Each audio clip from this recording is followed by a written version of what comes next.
first thing I want to talk is preparing for your career. I know you're all busy with academics, there is no time to prepare for your career, but this is not something that you can leave to the last minute. So there are 5 things which you must prepare for your placements. First, you must have self-awareness. 2, general awareness. 3, have an idea of your projects, your SIP or any other projects. 4th, your communication skills, and 5th, your soft skills.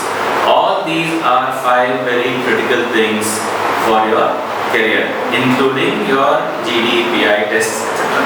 And all these are not going to come overnight. If you have already not started it, it's time to start. So what are they going to ask? These are things which you must ask yourself.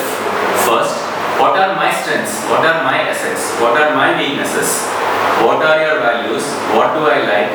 What kind of a job am I comfortable? Is it a job in a desk? Is it a job that makes me travel? Is it a job that makes me meet new people and try to get business?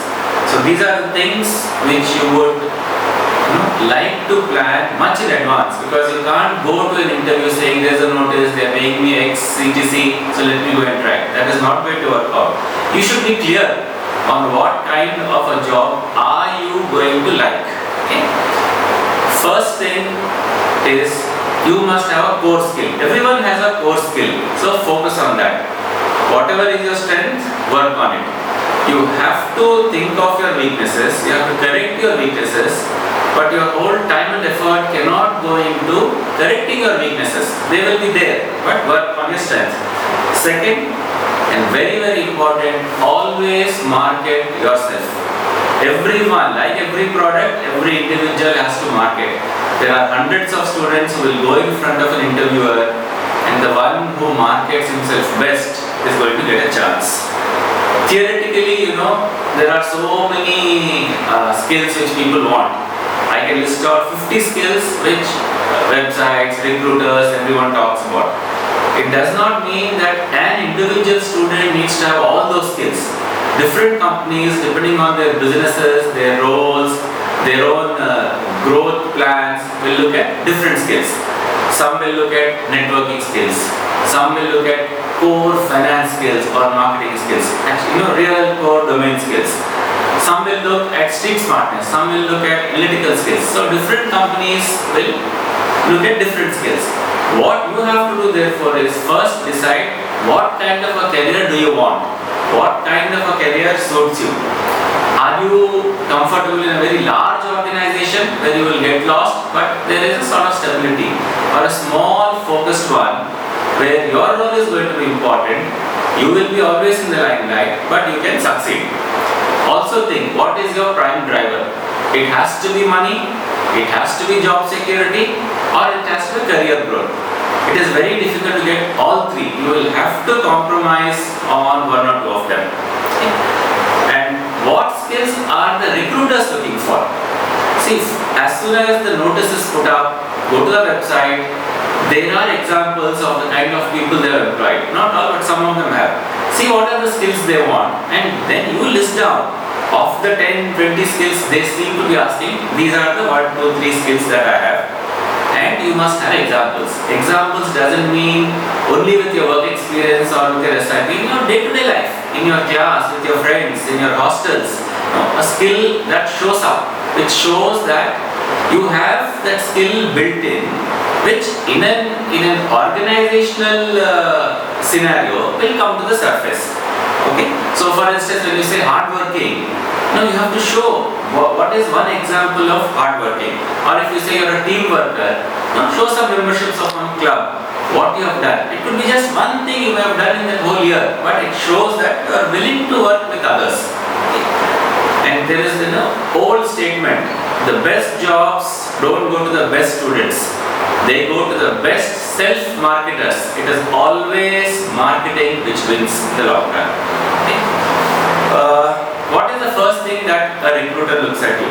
It's your CV, even before he meets you. That CV is the first tool. It's like the brochure of a product. It must have accurate information of your education.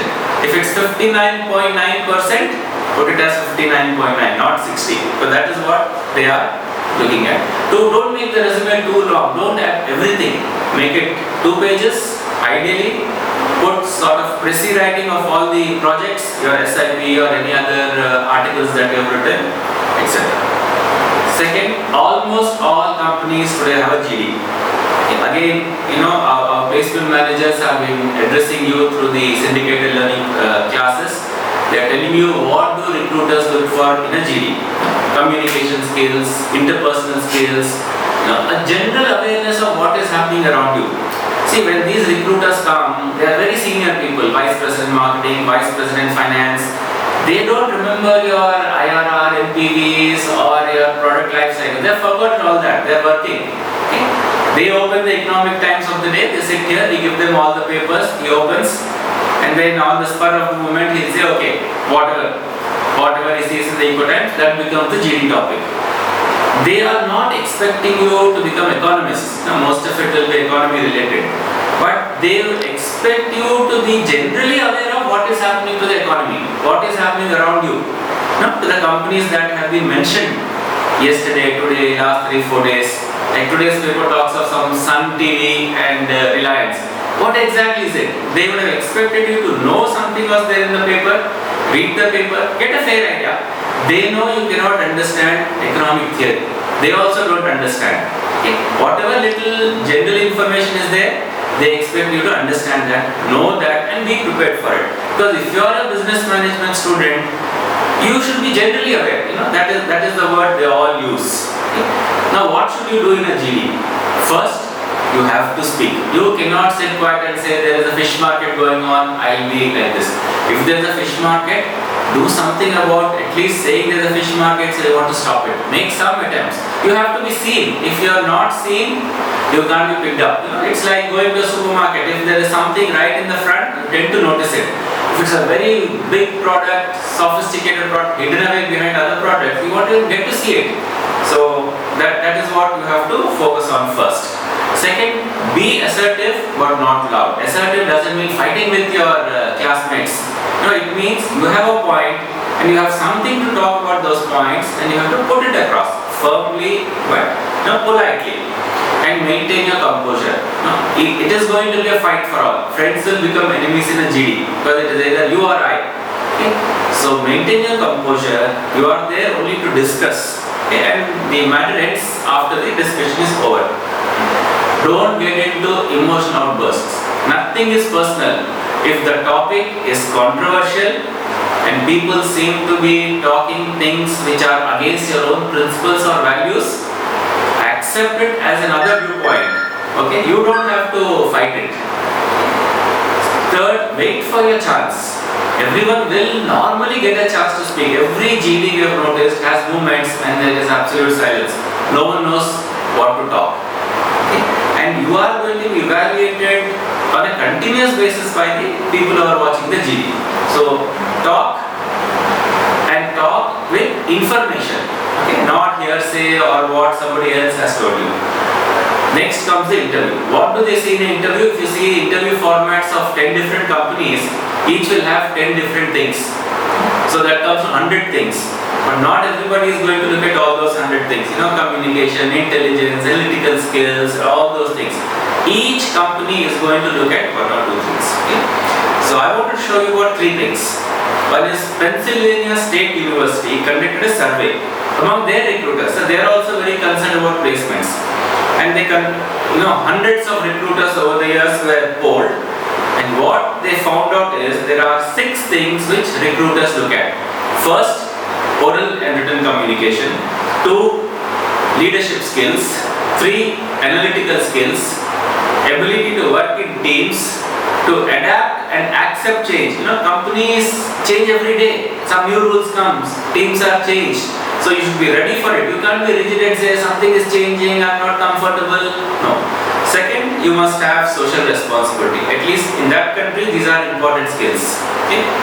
The Wall Street Journal conducted a survey, again among recruiters. And they came up with 3 attributes which they say have been noticed in successful manager world over. First, communication skills. Second, interpersonal skills. third, ability to work in a team. And today, as most companies in India are of Western origin, these are the qualities which they are also going to look for. Those age-old Indian companies are also changing. Now they are also becoming westernized in their recruitment processes. And the final thing is, a study of 1,000 recruiters, was done, and what they said is assertiveness, emotional awareness, and problem-solving skills are the most important things. Nothing else. Whether it is your age, where you come from, what is your gender, could actually predict success. Okay. So specifically, I want to talk of current affairs. Current affairs will not be something about politics. It will be related to the actual things which that company. For example, they will ask you, what is the Sensex today? You are a finance student, you have said I am interested in security analysis. So that's the question, what is the Sensex today? Okay. They don't want it to be an exact answer, 24,786 yesterday, around 24,005. Then if you say that is your passion, they'll ask you, what was it last year? So how much did it grow? So these are the questions that comes.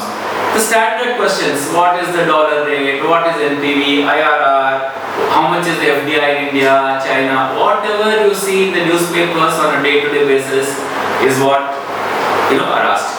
So read the newspaper every day, read the Economic Times every day. Okay? There are different kind of viewpoints which are given. It's not that whatever is talked of by one correspondent is correct. That's this version. You should know what is the issue. If you have your own opinion, state it. You may not be experienced enough to have your own opinion on most of the things. So be prepared, read, you'll know what others are thinking in general, and so that's primarily what I think I should suggest for today.